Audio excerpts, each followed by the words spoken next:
July 4, 1776 was the historic day on which the representatives of 3 millions of people vocalized Concord and Lexington and Bunker Hill, which gave notice to the world that they proposed to establish an independent nation on the theory that all men are created equal, that they are endowed by their Creator with certain inalienable rights, that among these are life, liberty, and the pursuit of happiness.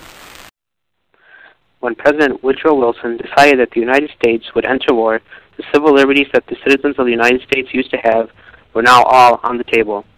Propaganda was used to persuade the American people towards war. At this point in time, America had a sweep of hysteria move across it, as the American people now had put themselves into World War I.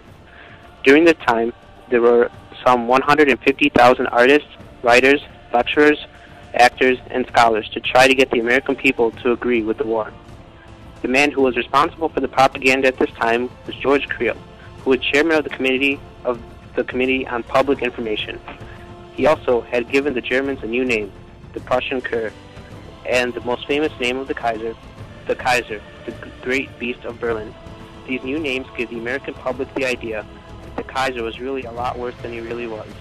This would all go into World War I as propaganda, and civil liberties were included.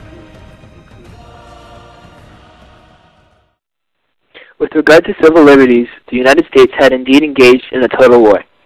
America, under President Woodrow Wilson, drafted men, directed the economy, and took steps to control the public opinion. Wilson did what he deemed was necessary to silence the critics of the war. He did this because he believed that these critics would encourage disloyalty and that a united America would fare better than a divided one.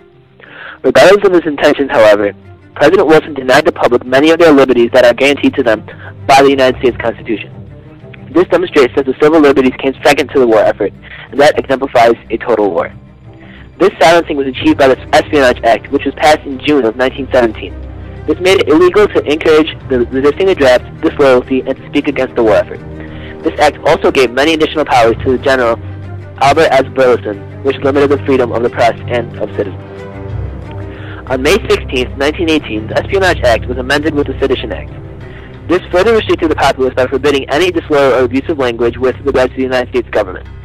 For a nation that was founded on the principle of freedom for the individual, this is a very large step that further emphasizes the fact that America was in a total war during the First World War. The Sedition Act was put into action because of Attorney General Gregory and enhanced the Postmaster General's powers.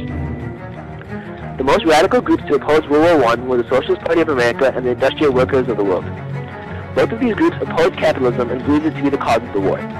These groups were greatly oppressed through the Espionage and Sedition Act.